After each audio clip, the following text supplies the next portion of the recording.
O, Apo, marami tong niluto ko para sa'yo, ha? Ay, naku, matutuwa ka dito. Good morning, my love.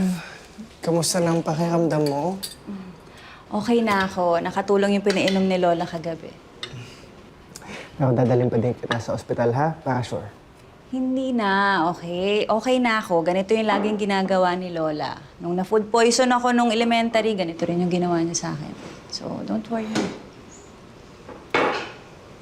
Sorry, my love, ha?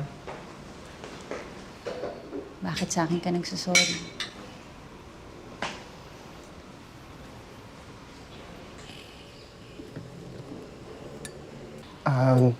Lola, O, ano yun?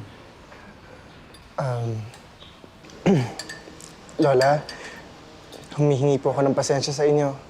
Sa pagpapaalis ko sa inyo, pasensya na po. Siguro ho, nadala lang ako ng idea na gusto ko masolo yung apo nyo. O, dahil na-insecure ako kasi gusto ko manduhan yung sariling kong pamamahay. Hindi po kasi ako sanay na may kasama sa bahay. Wala naman po nakikialam sa akin, kaya... Eh, pagpasensyahan mo na rin ako, ha? Gusto ko lang kasing alagaan at protektahan pa tong apo ko.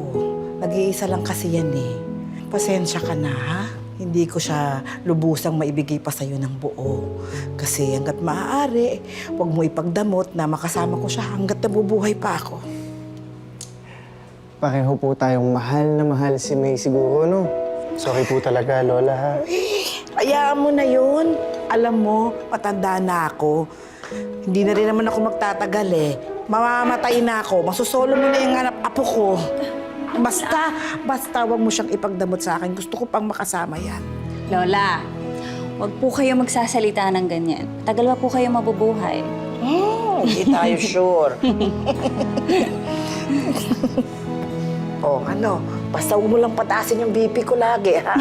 Ikaw talaga. Oh, kumain na kayo. Ayan na, marami akong niluto sa inyo, ha? Magpakabusog kayo, ha? Ayan, maupo ka na, Aldrin. Ayan, din. Lola, mangga, gusto mo? Oy, akin yung mangga. Ay, gusto mo mangga. Ayan. Pre, bila pala ako ng bilao ng pansit. Lola Dolores, happy birthday po. Naku, ikaw talaga, nag-abala ka pa. Pansit. Pampahaba ng buhay yan. Gusto niyo pa bang umabot ako ng 150 years old? Eh di mas okay, Lola. Mas gusto ko yun. Mas matagal kitang makakasama. Eh, kung yan ay gusto ng asawa mo. Ay, naku, Lola Dolores. Naku, syempre naman po, Lola. Gustong-gusto ka po namin makasama ng matagal na matagal. Kasi po pinaranas niyo sa amin, sa akin, ang pakiramdam ng magkaroon ng tunay na lola. So, thank you po. Ikaw talaga. Basta't bawas-bawasan mo yung pagiging matigas ang ulo. Basta po babawasan din natin yung mga pamahiin.